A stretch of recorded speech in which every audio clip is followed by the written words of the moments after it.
Hapsburg Eclipse is a game of the Great War in Eastern Europe, 1914, 1916, and it came out and I played it originally in the small folio version published by Victory Point Games.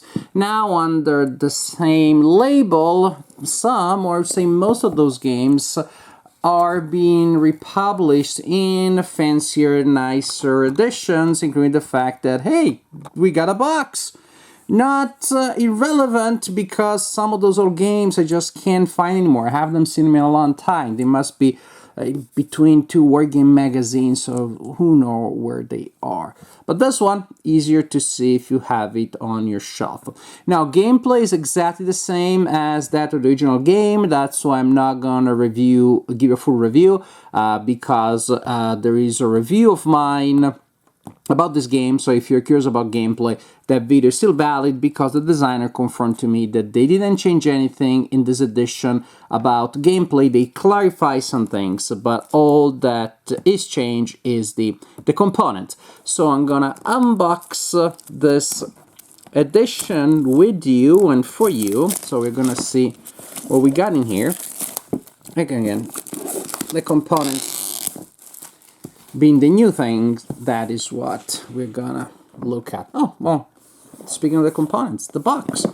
What can I say? It's a good box. Pretty solid.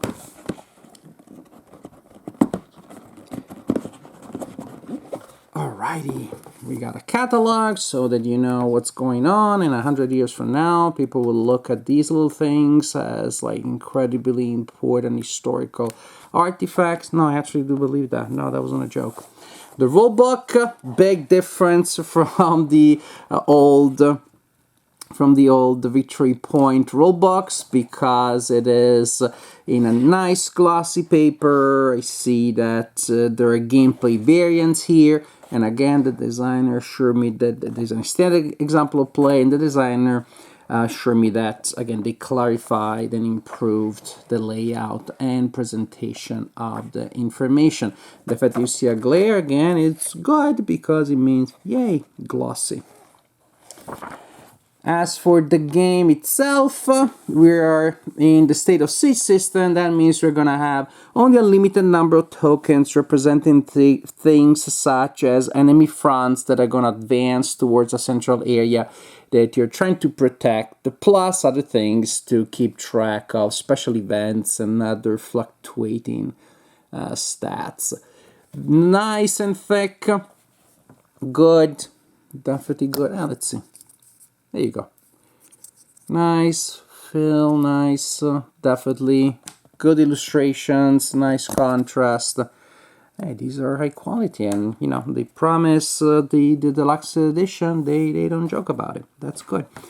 And we have the board, mounted board, of course, as opposed to, again, that like thick paper, which was good enough by the standards of the early 2010. But now we're in the 2020s, and we got these awesome, very atmospheric, nice, colorful maps, with Vienna being the heart of the confrontation, with enemy armies converging toward that spot.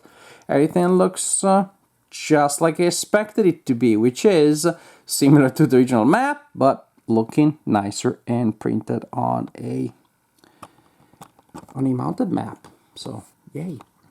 And then we have the cards, which clearly are the heart of the game, because they will generate random events, they will regulate the movement of the enemy armies towards the center of the board, and also will give you actions that you will spend to attack those fronts, the enemy fronts, hoping to push them back, and or to perform other functions. And these cards are, I don't know how to describe it. Well, you can see, right? You can see from the texture, then you probably have the technical term. If you leave it in the comments, maybe I'll read it at some point, and I'll be able to say, oh, these cards are made of, and they feel like fabric is not the right word. But I know that the right word for these illustrations is nice and unique. Each has its own illustration. The graphics are very nice. The panorama organization, different from some of the other Victory Point games that had the vertical cards and sort of portrait. I feel that the text just makes more sense. It's just more visually integrated. And again, in all of these cards, you're going to have things about what the enemy's armies do, the enemy fronts do, the advance, a lot of flavor text, and other things such as, again, the number of actions that you get. I'm not going to go through every card, but I want to give you a sense of the quality of the art that you can expect. Because again, some of you may already have the original game and you're considering buying this one. Well, I hope that taking a closer look at these cards will help you make up your mind. So this is it. This is my unboxing and oh, 2 dice. Nice. This is my unboxing and component overview of Hapsburg Eclipse by Victory Point Games, but again in the fancier deluxe version.